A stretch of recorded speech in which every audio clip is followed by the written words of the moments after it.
Hello, folks. Thank you for tuning in to our live stream. Excuse me.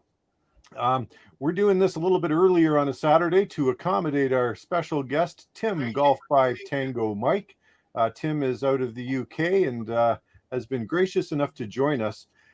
The title of this live stream series is Ham Radio Heroes, and the whole point is to every time we have one of these streams, we're inviting a hero on, and I think Tim easily hits this mark. He's got a terrific YouTube channel. He's done all kinds of videos on some really interesting stuff, and so we're going to be going around and asking him questions about that. And of course, we're looking for questions from you folks as well, and any comments you have, and we'll be sharing those as it goes along. We expect this to run about an hour. It's not going to drag on past that, and let's have at it. So with that having been said, just a real quick intro to myself. I am Tracy VE3TWM.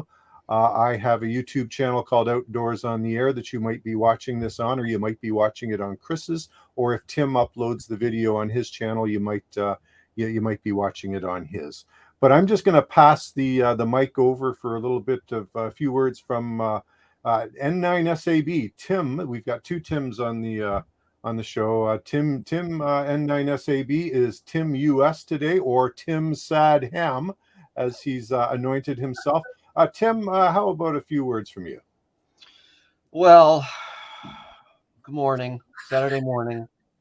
Coffee, slow today. So I'm just a dude with a radio who has friends who have YouTube channels. So morning. And come on. Well, you know what? Okay, you know what? I am excited about having Tim on today too, because I've watched his channel for a while, and it's amazing. He's always coming up with all kinds of content. I mean, he's got to be doing 2-3 videos a week almost, it seems, or was there for a while. And all of them are good. It's not often that you see consistently good technical yet watchable content from a lot of channels. So good morning. Tim is a bit shy. Tim US is a bit shy. He's got an eBay store where he sells some terrific wire antennas. So I leave the link when I post the video to Tim's store there. Be sure to check it out. He's got some terrific performing antennas that I've used in the field with great success at very reasonable prices. Okay, that's all. I just wanted to put that in there for you, Tim US. Thanks. Yeah, who's next? Chris? Oh, yeah, Chris K2CJB. So I also have a YouTube channel, K2CJB Radio. It's a very unique title, very creative. Actually, if you poke around on YouTube, you'll see I've created a logo now because Tracy's my hero. So I was like, he had a logo in his. I said, I've got to come up with a logo. So I've designed and it took me. You'll see, it took me hours to design that. You got a logo? Let's check that out. So anyway, actually, so I'm going to embarrass both Tims. So Tim US, Tim Sad Ham, yes, he does make fine quality antennas, and they are definitely reasonably priced. And I think that's important. And I've had great luck with them. I know Tracy has also. So if you watch some of our videos, you'll see those antennas in action. And Tim UK. We were talking before we went online that I'm going to actually be taking notes because if you really want to learn antenna theory and radio theory, you want to watch Tim's channel because you're literally like going for an engineering degree watching that channel. But the other thing is, it's not boring stuff. I mean, it truly is like just fascinating stuff. And actually, I'm going to get him to mix up with Tracy because the last video that Tim put up was talking about the 891. And I know Tracy's not so much a fan of the 891. So we'll see. I'm just going to throw that out there to stir that up. So, that's a hell of a logo, by the way. I like that. See, that was a lot of work, man. Shall I go next? Yes. How can I follow that? Well, first of all, thanks for inviting me. That's the most important thing to say. Very honoured to be here. I've been watching your streams. I watched them before I had the invite, and I've always enjoyed listening to them. So it's a great honour to be here and to meet up with you guys. In particular, I've been following Tracy's channel for quite a while. The first video I remember of Tracy's that I watched was when he took his high NFED 40-20-10, the shortened NFED, to the park. And I think he tipped over a picnic table, lashed the spider beam pole, and shoved it up as a vertical. And because of that, I've got one. And what a great antenna that is. But I won't go down that road for the moment. But there we are. Lovely to be here and to just share and chew the just have a rag chew with you guys basically over this particular platform, and to answer any questions, and also to ask you guys questions as well. Really looking forward to it. So thank you very much for asking me. Thank you. Good stuff. And I would just like to say this, Tim UK, excuse me. You were one of the first people we thought of when we sat down and thought who would we like to invite as a guest. So you've done some tremendous work. That's why you're here. And it's funny because I think I've been following your channel for quite a while now, and I just love your presentation style. And you're a teacher, aren't you? Yeah, I teach in a college, further education college. Yes, yes. Well, you know what? It shows. You've got tremendous presentation style, and I kind of like the little fluff and lots of content type of video, and your videos are just jam packed with that. Oh, thank you. You know what? When I think of the stuff you've done, one of the things that I got to say that really captured my imagination, because I can't do that where I live. You drive out by the seashore in your car and you'd make a contact. I mean, what is that like? Well, unfortunately, I'm very lucky to live within a 10-minute drive, so I can literally jump in the car now and be on the air in 10 minutes. And to be honest with you, it's really lucky. You know the advantage there is to be near saltwater with a little vertical antenna. It makes a big difference.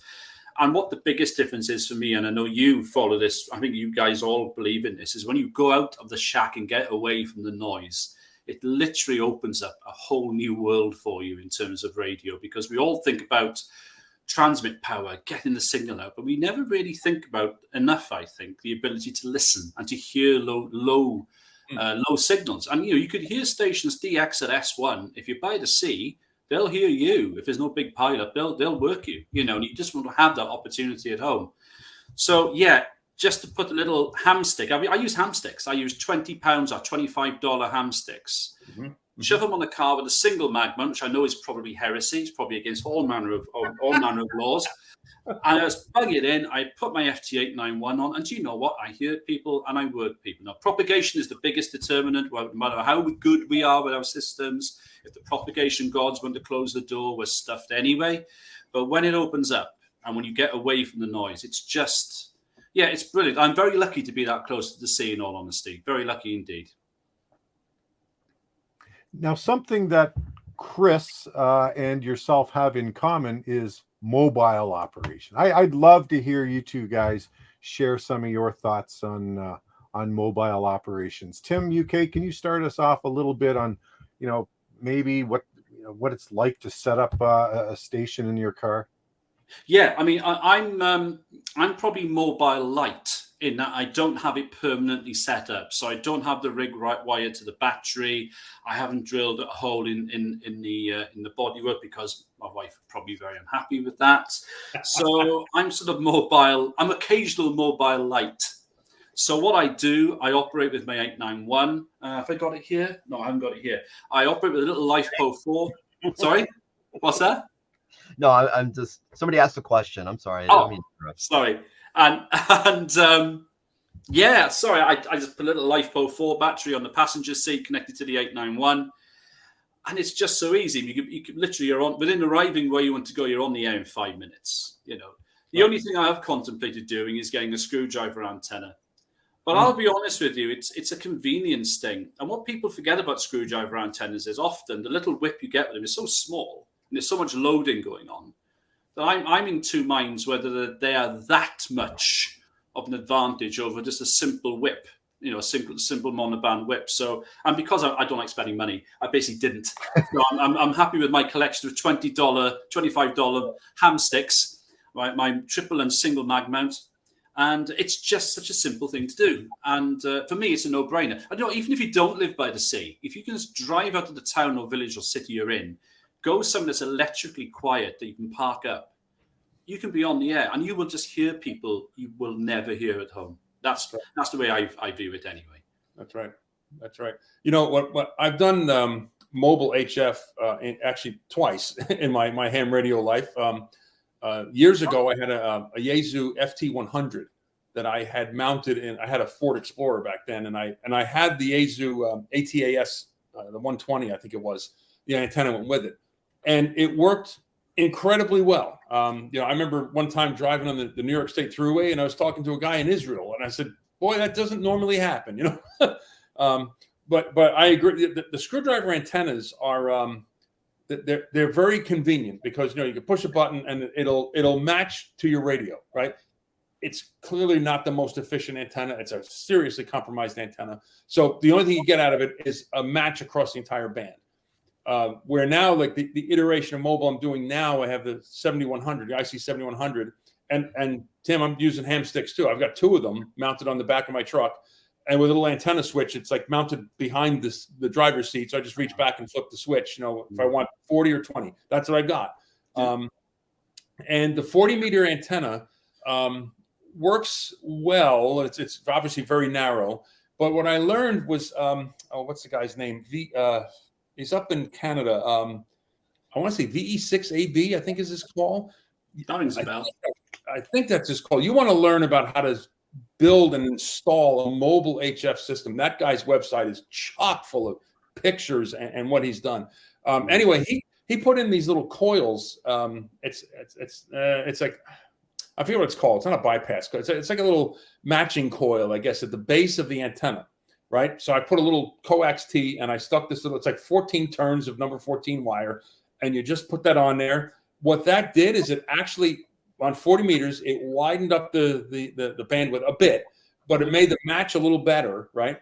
The reason that coil is there is not so much for matching. It's there to bring the whip to DC ground so you don't have static buildup while you're driving. Right. So I said, okay, well, let me try it. And I did, and it works. I didn't do it on 20-meter whip. That doesn't, I don't think that really needs it. But on 40, it works. It helps it. So, and I've made contacts on both 20 and 40, DX contacts, stateside contacts, and again, they're compromised antennas, no question, right? They're not, it's the equivalent of having a 4-element Yagi, right? It's not the same. But if you know that going in, you do the best you can to match it, make the antenna as resonant as you can, and your operating skills are really what's going to dictate how well you're going to do. So, absolutely. Propagation too, so. Yeah, 100%. Yeah. 100%. But the 7100, I installed it. It's installed permanently. It's wired to the battery. I did all the bonding. It's that you do with the shield of that braided wire. I have it in a pickup truck, so all the components are bonded together. The exhaust system's bonded to the frame. Everything's bonded. It helps. I'm still getting some ignition noise, but I think that's because it's a 2015, so it's got that coil on plug technology in the truck, so it's like really trying to track down where that noise is coming from has been right. Kind of challenging. But right, got you. Okay, that sounds a great setup. The 7100s and 7100 you said you've got, is it? Yeah, that's the shack in the box, isn't it, with the detachable sort of? Yep. Yeah. The reason I went with it was because it had big numbers on it. I could easily see the display. Oh, yeah. The only reason.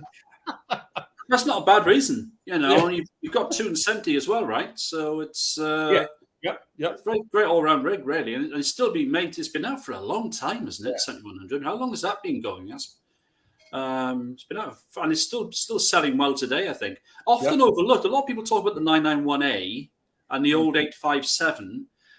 For some reason, lots of people tend not to remember about the 7100, which is weird, really. But there we are.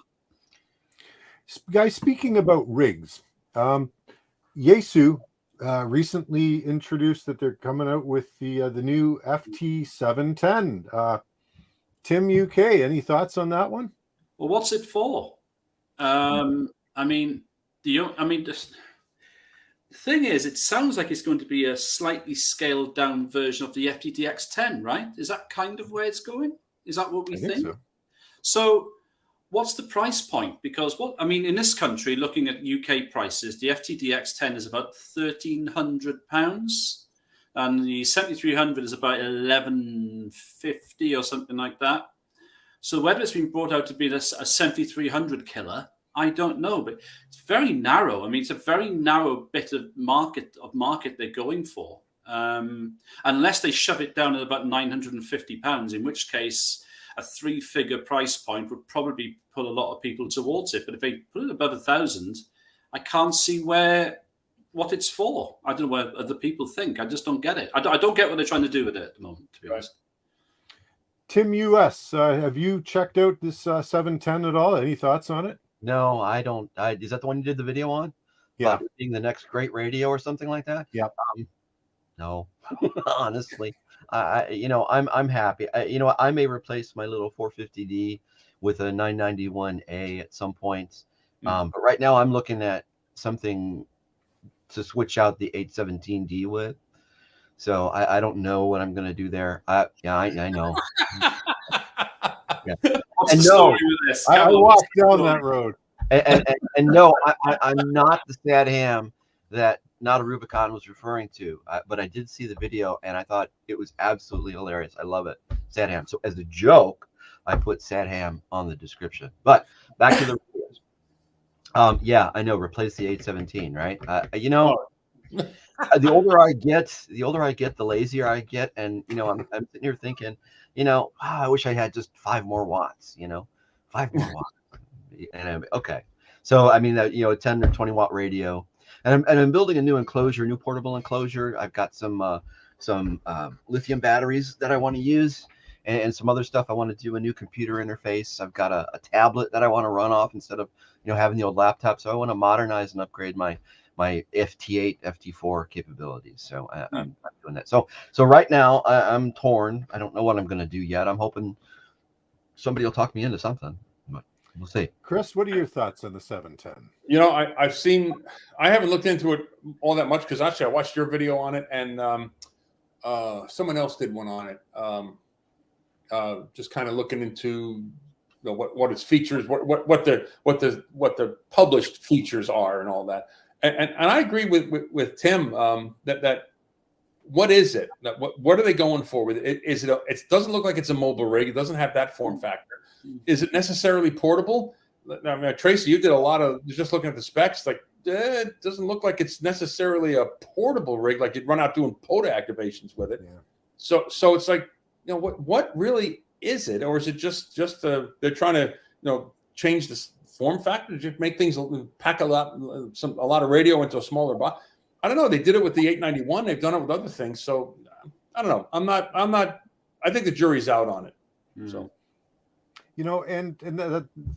So all good points, guys. I listened to John Kruk talk about it in his video, and he said it aligns with the FTDX 1200. So I'm thinking to myself, do you need 2 in this, in the line that are, one's SDR based, the other isn't? And so it makes you wonder if just the SDR are eventually going to slide the non-SDR out of the market. Otherwise, you're kind of splitting your own internal market share in 2. And high current draw, presumably on receive. It's a compact form factor, smaller than my 897 here. Built-in tuner, but and of course, here's the other thing with those color screens, you never know how they are going to be in direct sunlight. If you're out there on the park bench and the light streaming through, it's like, are you going to be able to see the display to hit? It's no longer just about reading what frequency you're on. It's about, hitting the function key to do what you want the radio to do. Yeah. Hey, Tim US, sad ham. So if my memory serves me right, the 7100, right? The one you were talking about before, is that the ICOM that has the radio and then it's got this block, this remote? The 7100, yeah, it's the ICOM it's got the control panel is like a little slope front control panel. It has buttons, and then there's a sloping section. It has a little bit of a touch screen on it, and then the main core is angled thing on it. You could okay. I always thought that was weird. Do you like it? Well, where I mounted it in my truck, I took a piece of aluminum and I bent it and mounted it on the dashboard. So where it sits, I mean, as I'm driving, I look straight down at it. It's angled so I can see it. So for now, if you were to put a like a separation kit in for like an 891 or something like that, you would probably have that panel. You want to articulate it so you can see it. This thing, the 700, it's already articulated. I just mounted it on a bracket and it's fine. So I remember seeing that when it first came out, and I thought it was a little. I mean, there was nothing else like it at the time. Right. But it was just a little strange. I thought, it's just one of the things. Oh, that's cool. Next, never. Hey guys, check out the comment below. Chris, you're our 7100 guy. Maybe you can expound on this one. Let's see. I love my 7100, but mounted it in my vehicle. Extended because I lost 20 meters. I got it back, and it was caused by corrosion or by much. Oh, that's odd, isn't it? Like you would think that would never happen. That's good to know. It's funny. I leave mine. I make it when I first designed that whole system. I made it. The bottom of the control panel for the 7100 has like it's like the thread you see in the bottom of a camera, right? So you can mount it on a tripod. But what I did with this, I got one of these quick release mounts for a camera on a tripod, and I just mounted that on the bottom of the radio and mounted the other part on my little bracket. So if I want to remove that control panel, 2 plugs in the back, and it just pops right out, right? And I did that because I had read that the touch screen in really cold weather can fail. If you leave it in the cold, it can fail. So that's why I said, I'll have to remember when it's cold out, I'll just take it in. So now since I've moved to Connecticut, ask me how many times I've done that. Never taken it out. It's still sitting in there. And of course now it's like 95 degrees. So that control panel's been sitting in the truck all year round. I haven't had a problem with it like that. And now, but I think the losing a band, now you're looking at the main part of the radio. It's in that main guts, right? And that's sitting behind the seat, underneath the little bench seat in the back of the pickup truck cab. And I haven't had that problem. So strange. Cool. All right, guys, I want to just share a slide here. And so I'm taking a look at some of Tim UK's stuff. And Tim, here's a video you did on your first HF antenna. Why don't you give us a little bit of an idea about what you think somebody's first HF antenna should be? What are the criteria? And just some background information on that, and we'll see what everybody thinks. Thank you, Tracy. First of all, that clip, it looked like I was doing a ransom video, but I wasn't. So HF, I mean, when I first got licensed, which it's only about 6 years ago, what the mistake I made, which a lot of people do make, quite understandably, is you think you can get one antenna to do everything. So you think you can get, I got a 9-to-1 end-fed about 40, 50 feet, wherever it was, and I thought I can work everything, 80 through 6. And the thing is, it depends when you get your license, because it depends what the bands are like. And I got my license right in the depths. Or we're going down towards the bottom, actually, of the last solar cycle. We're coming back up again now. And that meant basically that you only had what did you have? 40, 20, and 17. Yeah. Everything above that was basically, apart from contests when 15 magically came alive and 10 used to her stuff doing the summer in sporadic E. 12 meters was like a graveyard. The first voice I heard on 12 was like 4 years into being licensed, to be honest. So, I mean, that's the mistake I made. And I guess my thing is, you don't have to, a lot of people say, going back to the forums, we discussed this before I think, went live, is that when people ask that question, you'll get so many different answers of people. And you'll get that group of people, and Tim, you're not one of them, but you've got the name Sad Ham there, who will basically tell you that don't buy your first antenna. You must build your own. It's the only way you can discover hobby purity is by building your own antenna. And don't get on the air if you don't know CW. Absolutely. You can't. 20 words a minute.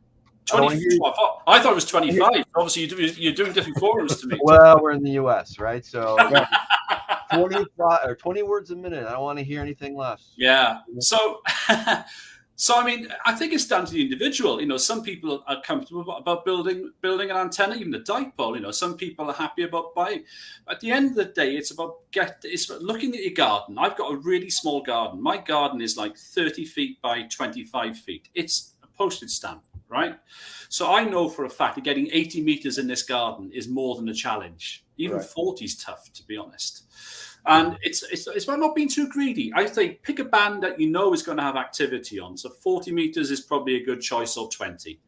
And if you want to put a dipole up, fine. If you want to get a little end fed, that's fine. Or put up a quarter wave vertical with a few ground radials or a couple of elevated radials, and just get yourself into a particular band and listen to what people are doing. Because we all learn so much by listening to other people about how to and how not to operate.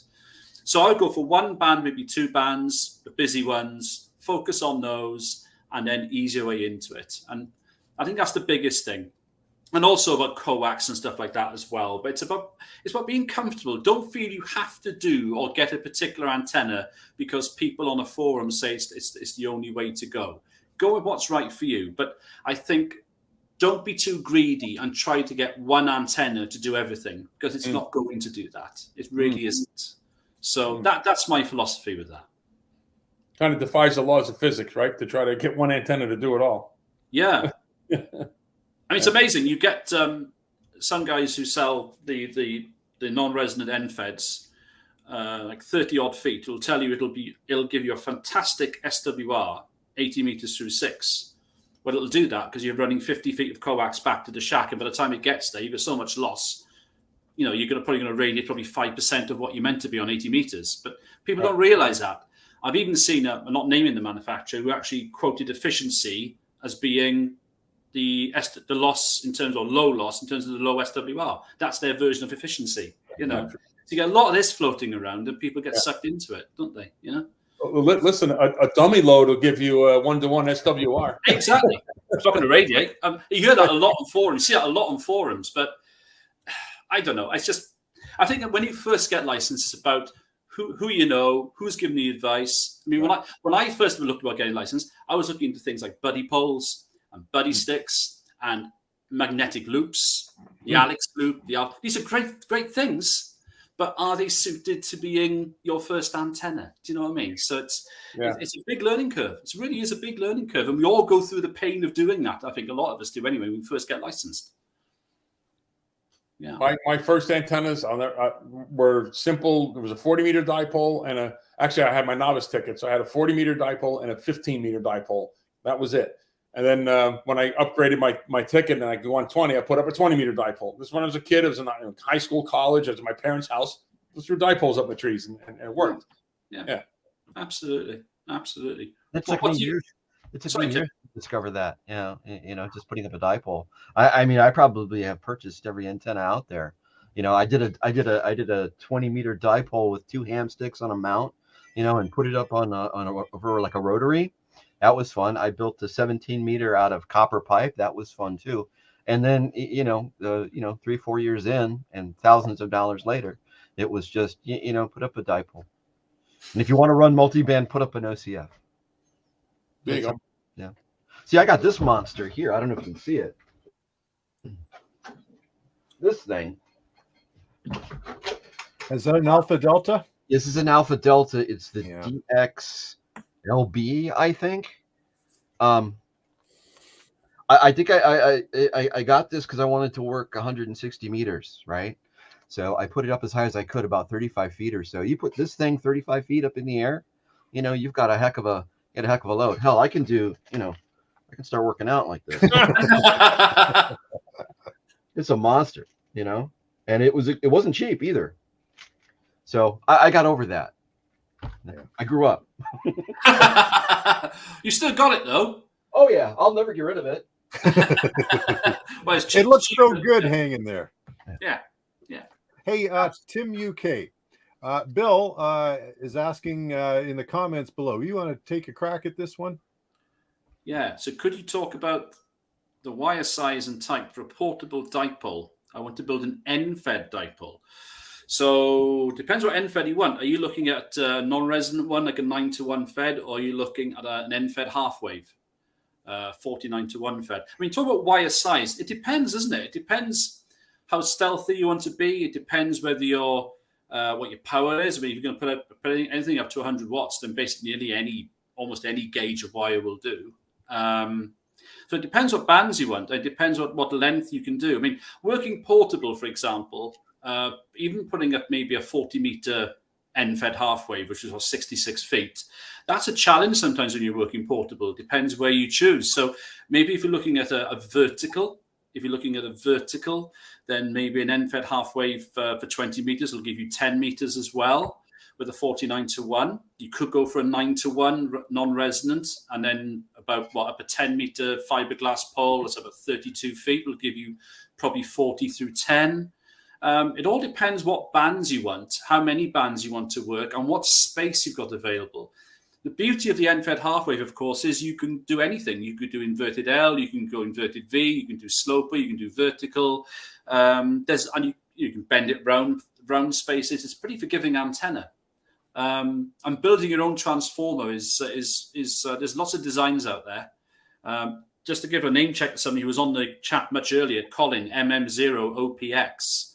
He has done a phenomenal amount of research into different types of toroids and different types of transformers, transformer arrangements you can have for 49-1s, the different losses. It's quite an eye-opener how much loss you get with certain toroids compared to others. The 140-43, very lossy, tends to be on the higher bands compared with others. So it's a real sort of real sort of can of worms, basically, in terms of what you need to do for that.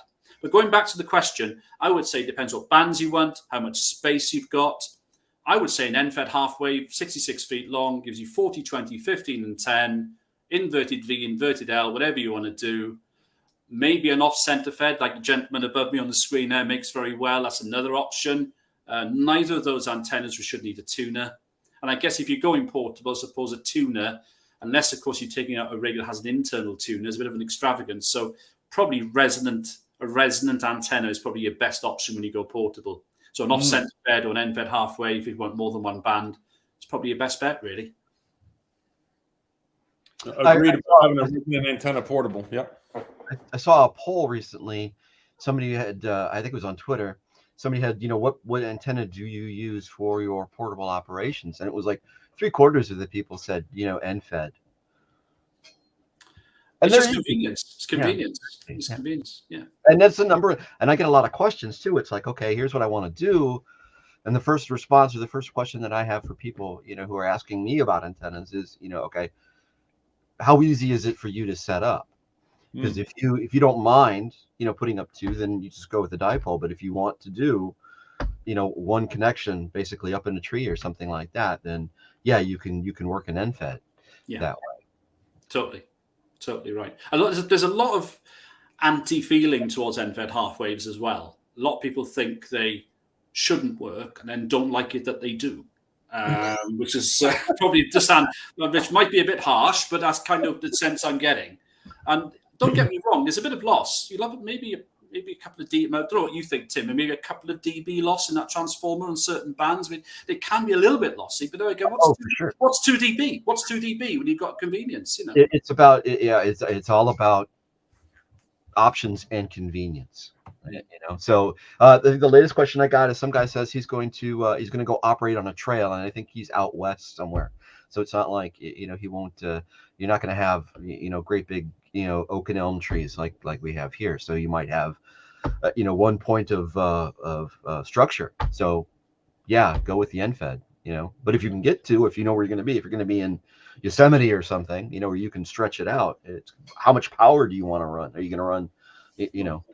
But the SADHAM says not to run 100 watts on FTA. So you might have a problem there. Wow. But other than that, I mean, I like N-feds. I have one up here at the house, and it's fine. But if I'm only doing 5 watts and I want to work Europe, I'm going to switch over. I'm going to switch over to the OCF or something with a little more height to it. Yeah, and they are a little bit noisier at home. I can't deny that. Even with a choke in line, they were about an S point noisier with me. I find on 40 meters, I've got an S5, S6 noise floor. with an end-fed half wave, same configuration. I put a center-fed dipole up. I'm about an S point or two quieter. But they're still quieter than verticals where I live. A ground-mounted vertical where I live is like S8 because I'm surrounded by houses. You know, Sure. Yeah, I'm in the city too, so it's, you know, I have to be. You know, Tracy and I go back and forth because we try to do contacts, and he likes to work 40. He'll go out in the country, and 40 will be perfect for him. He's, you know, in the quiet and everything, but I'm in the middle of, you know, the city. And the only thing I hear on 40 is, you know, static up to S8, S9. So I always try to work them on 20, and we skip right over each other. So it's, you know, again, it's about what you want to do. I think the most important thing is to understand what it is that you want to do, even if you don't necessarily have, you know, the experience or the technical knowledge to do that. But if you can, you know, get out, even in the backyard, you can go outside and play. And if you can answer that question, then there's obviously a right answer or a good answer. Absolutely. I think there's a couple of comments. There's AI5, is it AI5DD Expeditions? He's got a video of him working Oklahoma to, it's PA, sorry guys, is that Philadelphia? PA? Pennsylvania. Oh, God, take a point off me. Pennsylvania, right? Sorry, guys. Hey, these guys didn't know where Wales is, so you're off the hook. No, they knew. They knew. It's because they're hams. Because you're hams, we know where things are. Don't worry about it. We know our geography. So he's done well. I think he did a previous comment as well. Yes, AI5DD. In the field, I use Pack 10 and Mini N-fed half waves to great success. So there we are. You know. I just want to make one point about this. You hear this all the time. There's a huge majority of hams that have been told or either been told or elmered or have just fallen into the mindset, you got a 100-watt radio. You need to run 100 watts, son, or nobody's going to hear you. You know, you just got to have that dial up max. It's the old Spinal Tap guitar volume thing, you know. Turn up to 11. No idea. They have no idea just how far out, just what kind of range, what kind of success you can have with low power. If what, Tim UK? Yeah, I agree. If you got the right antenna, right? The right antenna, exactly. Up high in the clear, you're good. Exactly. And the biggest difference is you can hear. It's the biggest difference. If you've got 5 less S units of noise, that's the biggest factor. Doesn't matter if you're losing 3 dB on your transmit, you're 30 dB better on your receive, for God's sake, you know? So that's the big thing, isn't it? You know? Yes. Yeah. Yep. It's all about in the field, portable. It's all about the antenna. Yeah. Making that antenna as resonant as possible.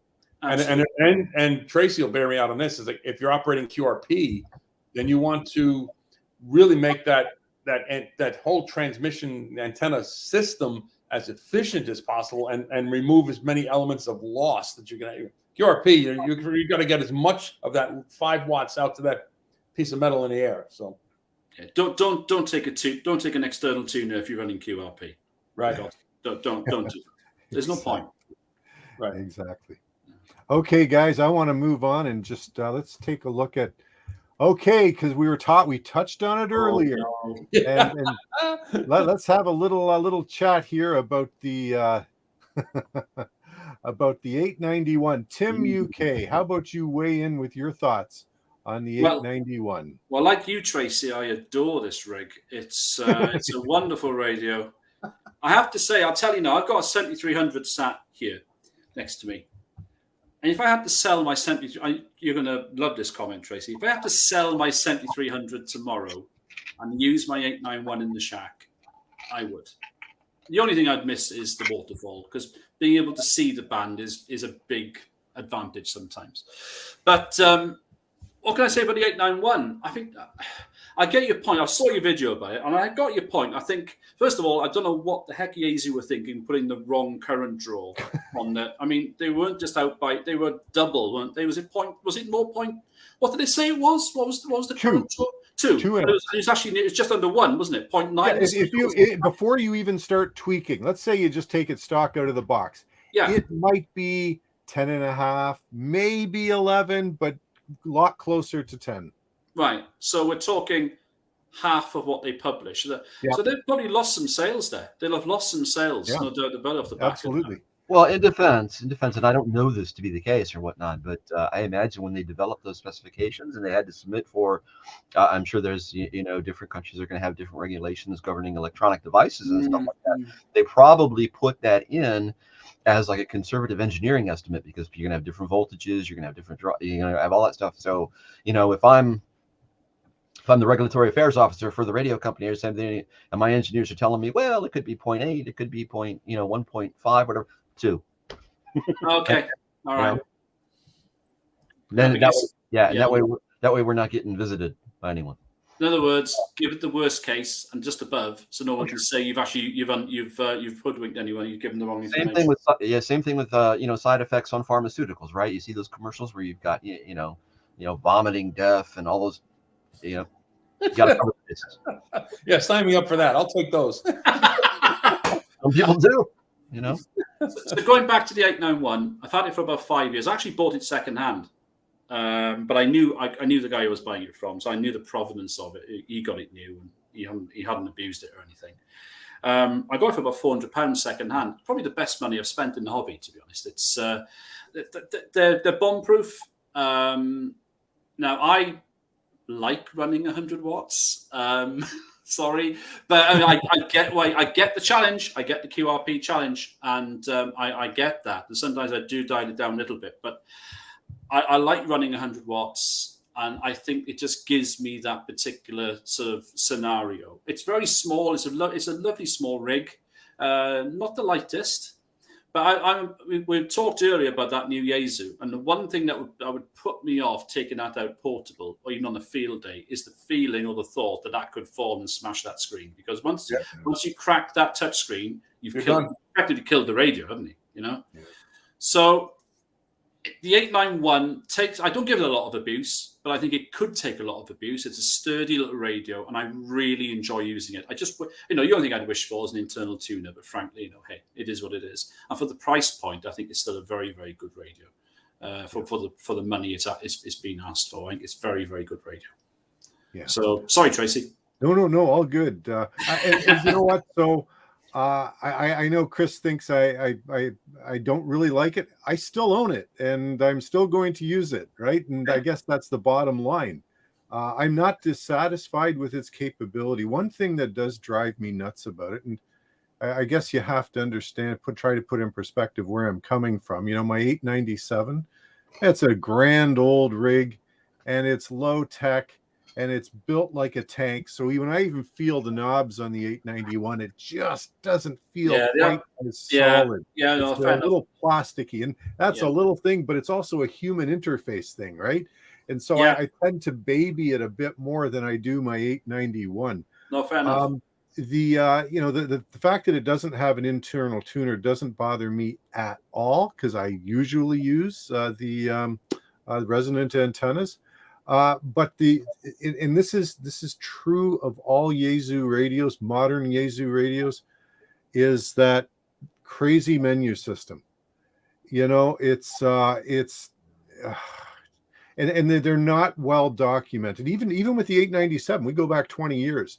At least the menu items were in alphabetical order. So that made it a lot easier to find things, but it didn't necessarily make it easier to help you understand how to adjust those settings to optimize the performance. I've owned a lot of ICOM radios over the years, and ICOMs I find from a menu perspective. Now, I'm not going to talk to you about logical menu setups, because I owned a 706 Mark II-G. I owned a 703, and both of those had those crazy 4-way tree menu systems. And where's that? I know that function's in here somewhere. Now I got to go into M3 or whatever. It's like, oh my gosh, rather than just being one consistent list. But I at least once you found it, boom, it was on or off, or here's how you make the setting in something else. I had a 7410 recently, and same idea. I could tweak everything, and the description on the menu items was clear. It was very clear what you were doing. As I scroll down the 891's menu options, it's not always clear to me exactly what I am controlling. And nowhere in the manual does it go into any kind of, and here's the thing, Yaesu's got 2 manuals. Why do they ship 2 manuals? I'm a ham. I passed a technical exam. Why do I need, here's your dummy manual. Oh, and here's the advanced manual. Okay, here's the feature. What feature am I looking for? I want to go, it's a little bit more sophisticated. I'm going to go in the advanced manual. Well, it's not in there. I got to go back. Oh, it's like, whatever, guys. You don't like this? Listen, I'm okay with it because these rigs can do so much internally. It feels like I'm bashing on the extra features. And what the 891 and the 991, which I have sitting here, what they remind me of is DOS versus Windows. Yeah. You can get under the hood with these rigs. They give you the keys to the kingdom. But now all you got to do is figure out what you want to do and how do you have to go ahead and do it.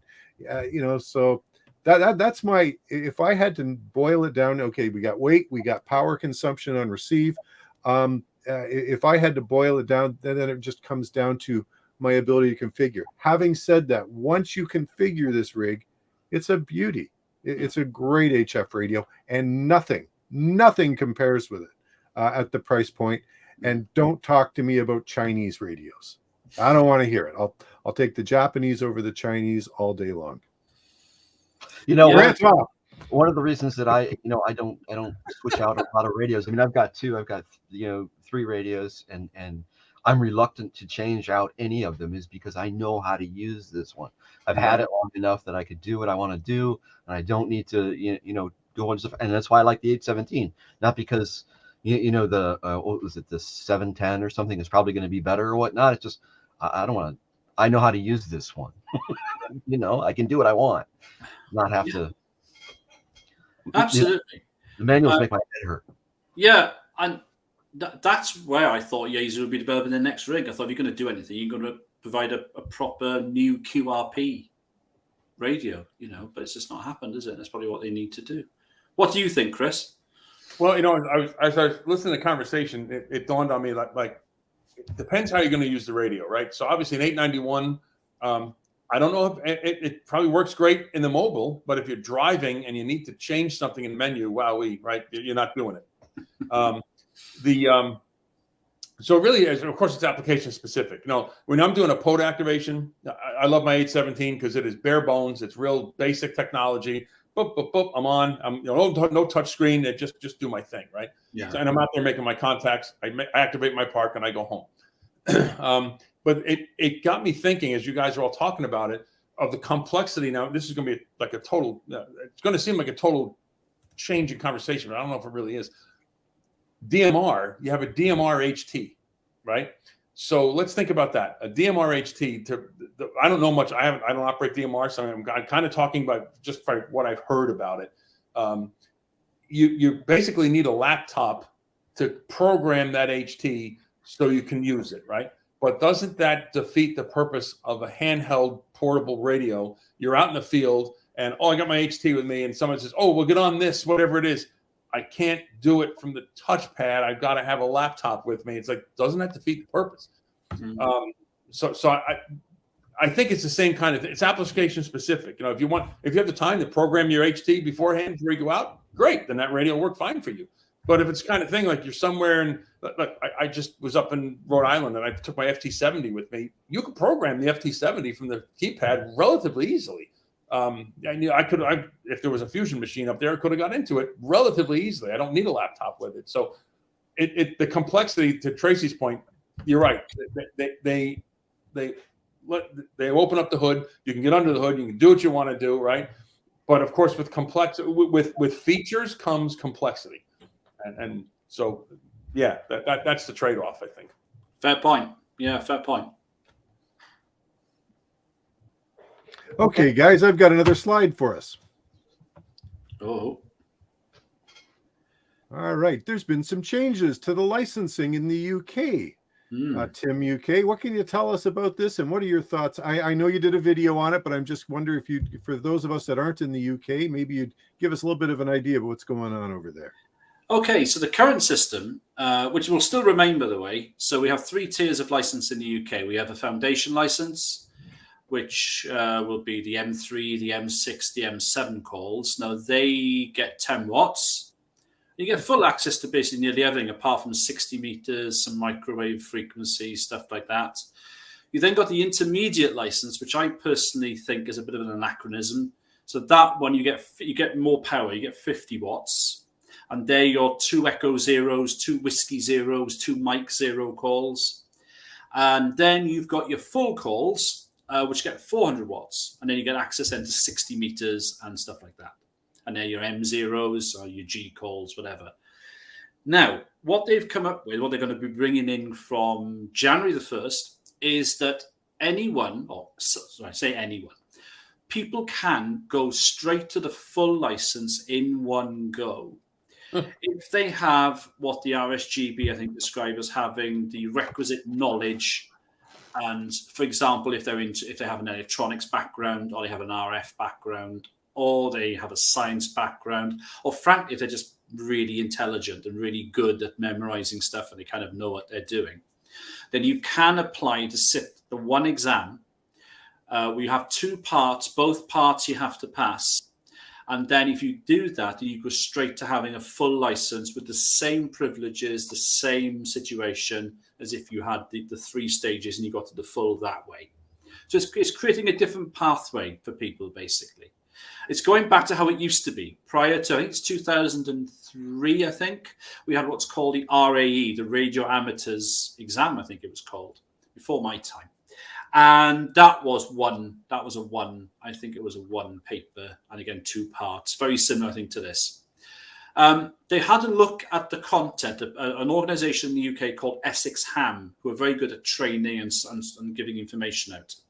They had a look at the content, and they think it's a bit harder than the old RAE, the original 1 step that was around quite a few years ago. But the exam itself will have aspects of foundation, intermediate, and full in it. So what that means is if you've currently got a foundation license, you can, if you want to, skip intermediate and do this exam.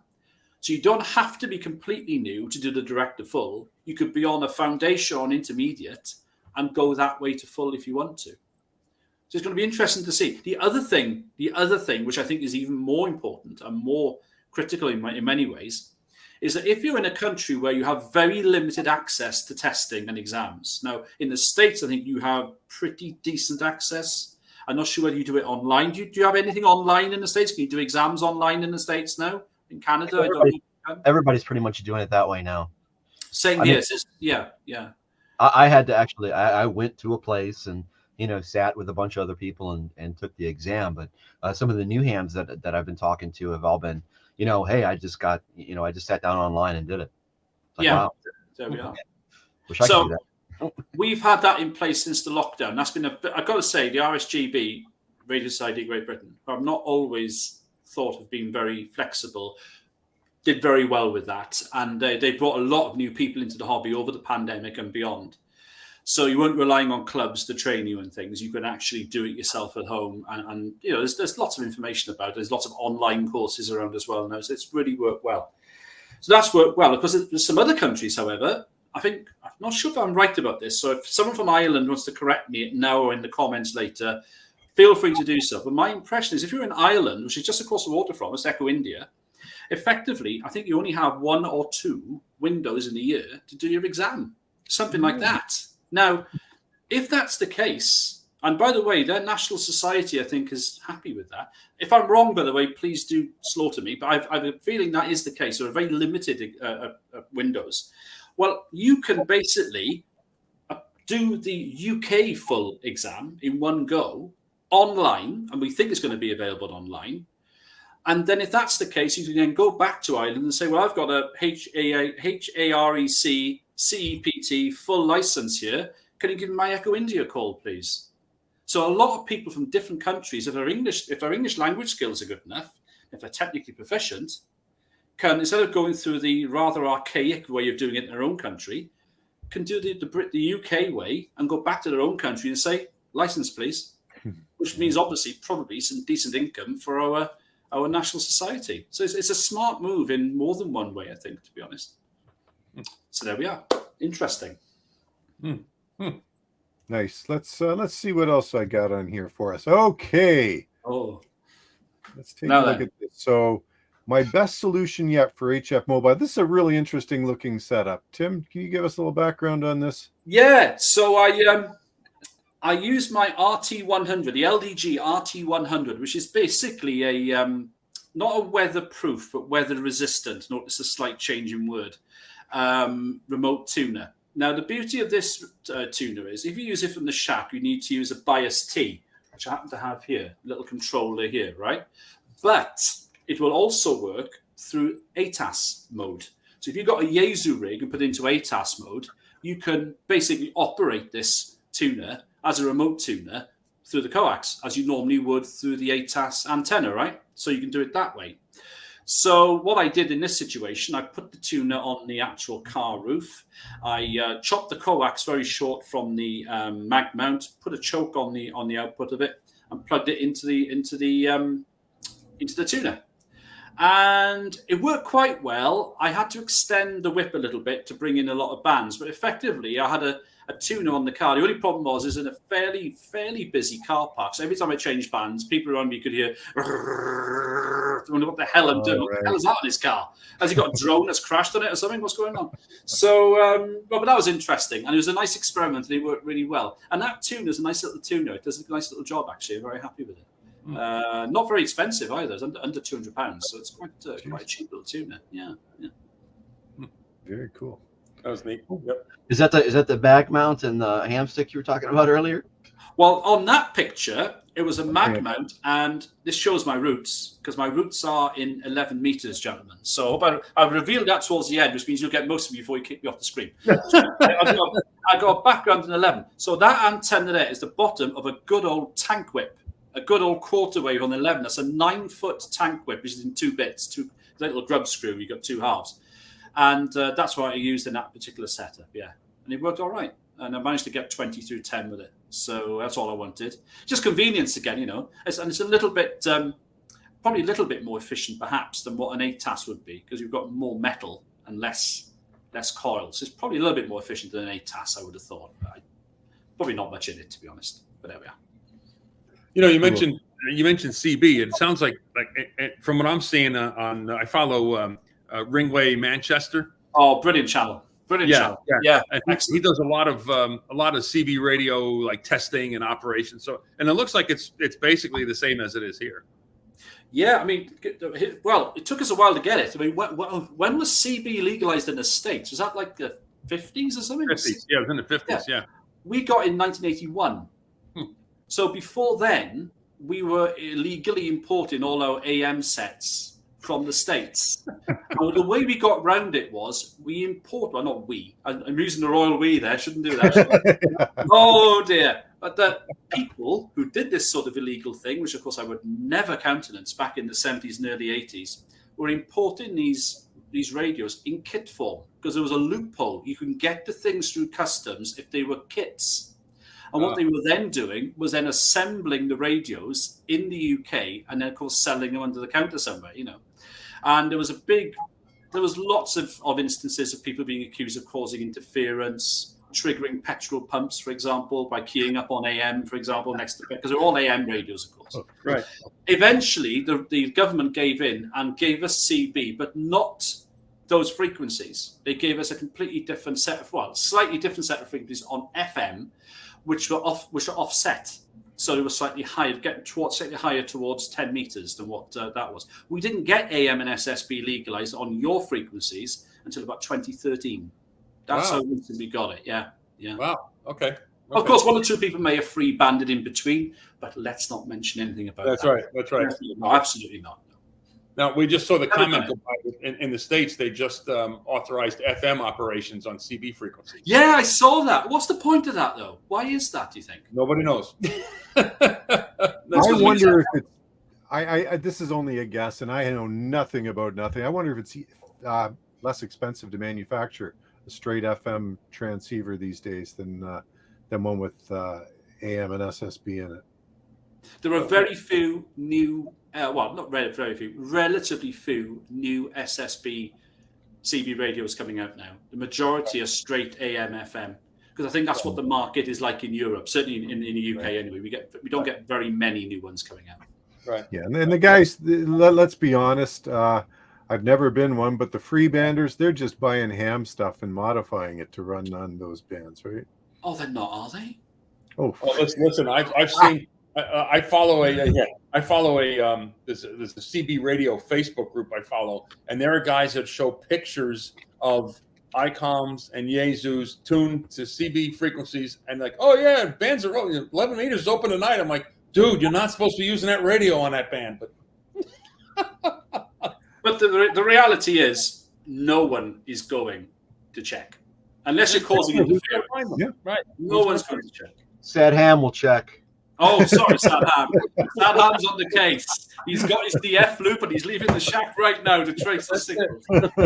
But guys, what about this thing called the Super Bowl over in the store? What on earth is that all about? Does anyone know what that is? The Super Bowl, where all these guys sort of congregate on channel. What channel is it? 38? No, channel 6. Channel 6, isn't it? What is that all about then? Does anyone know what that is? Well, Channel 6 way back. Now, I started the CB radio when I was a kid. So before the big trucker craze, I was into CB radio. Channel 6 used to be like the DX band, right? DX channel, right? Like you hear guys with linear amps, with big antennas up, and they're making contacts on there. And then when they opened up to 40 channels, and then sideband got more popular. So channel 38 became like the congregating place for sideband contacts. Now I have a CB rig here, and I have to put an antenna up. I don't have an antenna up for it yet, but when you listen on channel 38, right? Imagine taking like 40 meters and telling everybody, okay, you have one frequency you can make contacts on. Yeah, that's what it sounds like. If it's open, you just hear all these contacts going back and forth. It's like, guys, use another channel. Right? It's like the only channel that exists for sideband. It's really, really weird. But same thing happens in the UK. We've got 40 legal FM channels. Everyone sits on channel 19. Everyone's on 19 talking. Right. So when you get a lift, or if you go to the top of a hill, you can hear from about 100 miles. You can hear all these conversations of people who can't hear anybody else all talking to you. It's literally like a zoo. And when you get these sporadic E's, you've got Scotland coming down here and Ireland coming down, and you've got all these all over the UK. When you listen to Channel 19, it's like an audible can of worms. It's like all these people talking to each other. Yeah. It's absolute bedlam. And you just go down 3 or 4 channels. There's nobody on there. Nobody it's just bad, Well, guys, we're coming to the end here, and it's been a great hour. I've had a lot of fun.